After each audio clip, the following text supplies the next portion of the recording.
Ipinuwesto ni Trump ang isang pinagkakatiwalaan niya sa pinakasensitibong posisyon sa gobyerno ni Lula sa pamamagitan ng pagtatalaga kay Daniel Perez bilang embahador ng Estados Unidos sa Brasilia. Eksakto sa panahon na hinigpitan ng Washington ang pagbabantay laban sa PCC at Komando Vermelho at ginawang isyu ng internasyonal na seguridad ang organisadong krimen sa Brazil. Ngayong Martes, ikadalawa ng Hunyo 2026, bumagsak ang hakbang na ito bilang matinding babala sa Itamaraty. Hindi lang diplomatiko ang gusto ng White House, kundi may tutok sa Brazil, relasyon ni Lula sa Washington, tugon ng gobyerno sa mga grupo, presyur sa Big Tech at paglawak ng impluensya ng China sa rehiyon. Si Perez ay isang Republican mula Florida, anak ng mga Cuban at konektado sa parehong politikal na grupo ni Marco Rubio. Dumarating siya na kinatatakutan ng kaliwa dahil alam niya ang diskursong ginagamit ng mga gobyernong nagsasabing pag-atake sa soberanya ang internasyonal na presyur. Kapag ang totoong problema ay nasa loob ng bansa, bakit ipinadala ni Trump si Mini Rubio sa Brasilia? Sinubukan ni Lula na protektahan, ano ang problema? At paano mababago ng nominasyong ito ang laban kontra sa PT? Ikukwento ko sa iyo lahat ng yan. Kung gusto mo ng ganitong klaseng diretsyong nilalaman na walang paligoy-ligoy, mag-subscribe ka na dahil araw-araw may ganitong video dito. Ipinadala ng White House sa Senado ang nominasyon kay Daniel Perez bilang embahador ng US sa Brazil.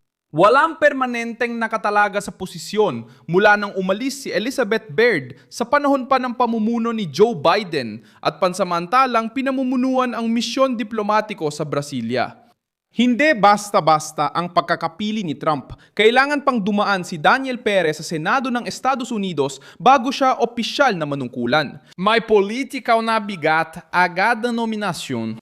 Siya ang namumuno sa kapulungan ng mga kinatawan ng Florida, isang Republikano, ipinanganak sa New York, lumaki sa Florida at tapat. Anak siya ng mga imigranteng Cuban.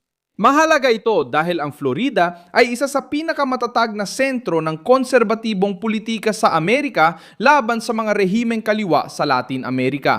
Ito rin ang teritoryong politikal ni Marco Rubio, kalihim ng estado ni Trump at kilalang mahigpit laban sa mga diktadura, kalakalan ng droga at impluensya ng mga kalaban ng Estados Unidos sa kontinente. Gusto sanang sabihin ng gobyerno ni Lula na sobrang reaksyon ng Amerika laban sa PCC at Komando Vermelho pero binago ng Washington ang usapan. Ang problema ay mula sa pampublikong seguridad ng Brazil at lumawak na sa seguridad ng buong hemispero. Para kay Trump, ang grupong namamahala ng pera, teritoryo, tumatawid ng hangganan, naglalaban ng yaman at bumubuo ng network sa labas ng Brazil, hindi lang lokal na usapin. Komportable ang Brasilia na pamahalaan ito sa sarili nilang bilis. Ang mensahe, kapag lumaki ang krimen, may bakas itong iniiwan. Bakas na pinansyal, pampolitika at internasyonal. Inanunsyo ni Marco Rubio ang pantatalaga sa mga grupo bilang pandaigdigang terorista, partikular na itinalaga at bilang mga dayuhang teroristang organisasyon. Diyan tumataas ang tensyon para kay Lula. Maaring isigaw ng gobyernong Brazilian ang soberanya, pero ang tanong ay iba. Bakit lumaki ng ganito ang pinakamalalaking grupo sa Brazil hanggang sa maging direktang target ng Washington? Hindi pinapansin ng tao ang magagandang talumpati kapag kitang-kita niyang sinasakop ng mga grupo ang lungsod, kontrolado ang komunidad at kulungan, naghugas ng pera at nagdudulot ng takot araw-araw. Napansin ng White House ang kahinaang ito. Hindi na kailangang mag-imbento ni Trump ng krisis laban kay Lula. Ibinunyab lang niya ang krisis na pinalala ng Brazil. Pinalawak ng pagtatalaga kay Daniel Perez ang pagkubkob dahil naglagay ito sa Brasilia ng politikal na kaalyado ng administrasyon ni Trump at ni Marco Rubio. Hindi siya neutral sa politika. Siya ay Republican mula Florida na may konserbatibong base, pampublikong karera at matinding pagtutol sa Latin American socialism. Para sa Itamaraty ni Lula, binabago ang klima. Ang embahador na may ganitong profile ay malamang natutok sa reaksyon ng Brazil sa mga hakbang laban sa mga paksyon, asan ng gobyerno sa harap ng parusa at pagsisikap ng Brasilia na ilipat ang usapan sa diskurso ng soberanya. Ang planalto ay humaharap din sa isa pang problema. Mas nagiging mahirap ang naratibo ng kaliwa kapag ang presyon ay may kasamang pera, pagsasanay at estruktura. Ang gobyerno ng Estados Unidos ay lumikha ng pondo na nagkakahalaga ng 8 milyong dolyar, humigit kumulang 44.2 milyong reais para pondohan ng mga investigasyon laban sa mga teroristang organisasyon sa Latin America at Caribbean.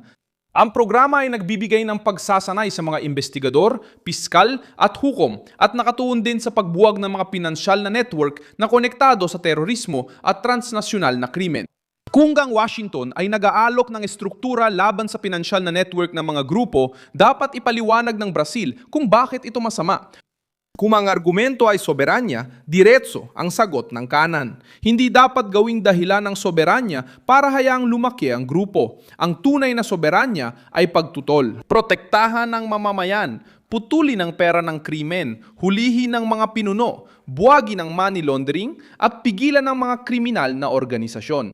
Lalong nadagdagan ang pagkadismaya dahil nagaganap ang diskusyon habang ipinagtatanggol ng mga ministro at kaalyado ng gobyerno ang mas mahigpit na social media control at presyon sa big tech. Kamakailan lamang ay nagpasya ang Korte Suprema ng mga bagong pamantayan ng pananagutan para sa mga digital na plataporma. Naglabas ang gobyerno ng mga kautusan para palakasin ang kapangyarihan ng mga opisyal laban sa labag sa batas na digital na nilalaman. Para sa mga kanan, malinaw ang larawan. Ang gobyernong nagrereklamo sa pressure ng Amerika laban sa mga grupo ay nais pang palakasin ang kontrol sa social media diskurso. Dito pumapasok si Daniel Perez.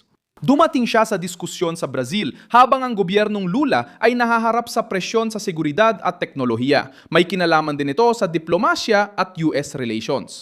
Hindi na kailangang gumawa ng maingay na talumpati ang embahador na itinalaga ni Trump para istorbohin ang Brasilia.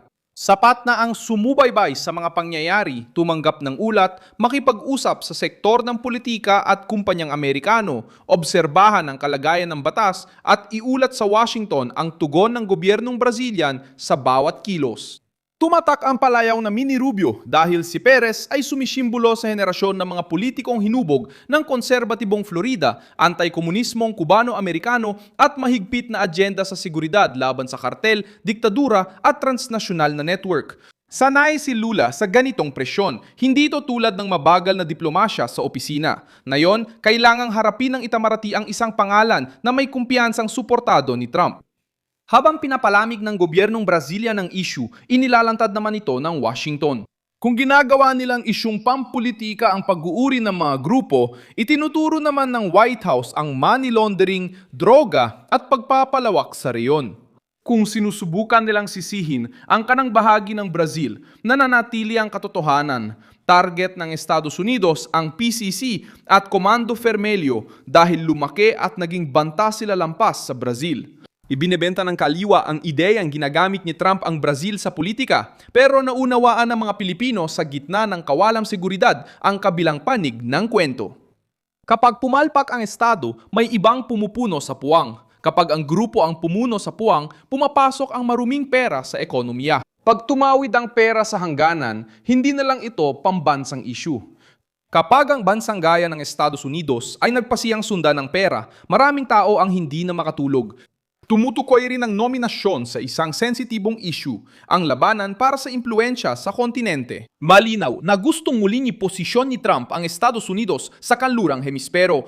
Kasama dito ang paglaban sa kriminal na grupo, pagbawas ng puwang sa estratehikong kalaban at pagbabantay sa mga gobyernong lumalapit sa Beijing. Ang Brazil ni Lula ay nasa gitna ng larangang ito dahil malaki ito, may bigat sa ekonomiya, may likas na yaman at may malaking pamilihan ng mamimili. At may pamahalaan na mas gustong magpakitang leader ng Global South habang ang Washington ay nakatuon sa seguridad, teknolohiya at pera.